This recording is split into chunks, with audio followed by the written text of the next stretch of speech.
eu ia contar quando eu comecei a fazer cinema.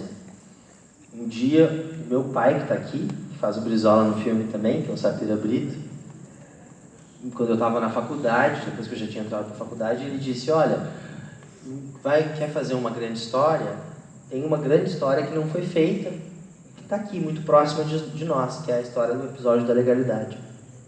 E aí ele me provocou a ir pesquisar, e quando eu me dei conta da magnitude, da grandeza da história, e principalmente quando eu me dei conta do porquê que ela não havia sido contada.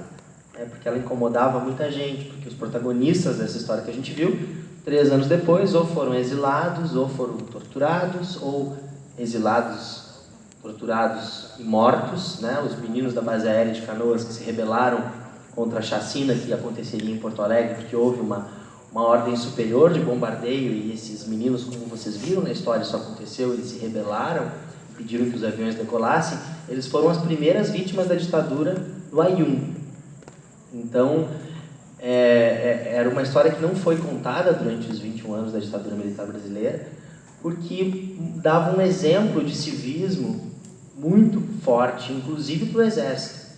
A função do Exército é proteger as instituições, é garantir a democracia. Essa lição de um momento histórico que só foi possível graças à adesão do Exército brasileiro, às bases do Exército, era muito incômodo, né, para a ditadura militar. Então essa história não foi contada na redemocratização ela seguiu, como tu bem disseste, meio distorcida, assim, meio abafada. Então ela estava na garganta de muita gente, de muitas famílias que sofreram as consequências do que aconteceu 3 anos depois, de 61. Então foi uma encomenda que eu tentei responder, de alguma maneira chamei ele para atuar no filme um pouco por isso também, porque ele tinha me convocado a contar essa história. E como é que foi para o pai ver o filho diretor fazer uma obra dessas? Como é que foi ser dirigido pelo filho? Bem, boa noite. A conversa é mais comprida, né? Eu falei para ele que nós éramos um estado rico em história, grandes vultos. Temos aí 300 anos para contar. Os americanos fizeram esse monte de faroeste aí num ciclo de 30 anos.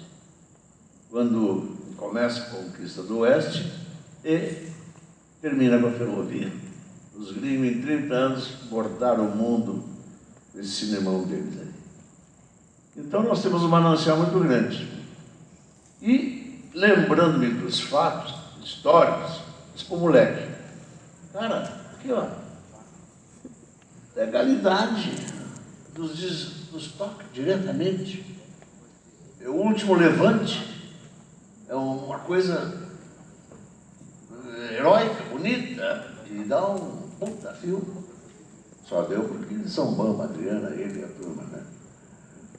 Aí ele mordeu, se informou mais, começou a ler, eu abasteci o que podia, ele foi a ler, juntou-se com o Léo, baterista, vasculharam, pesquisaram.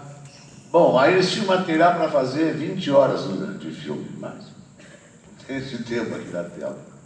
E só que esse processo, desde a nossa primeira conversa, levou 10 anos. Por isso que ele falou. Ocasionalmente, ele é oportuno. Mas na época, quando ele começou, quando ele pensou, quando ele projetou, o clima era outro. A intenção dele e de todos nós era contarmos uma história. Não era um ato de protesto, de rebeldia, mas agora passa a ser um símbolo de resistência.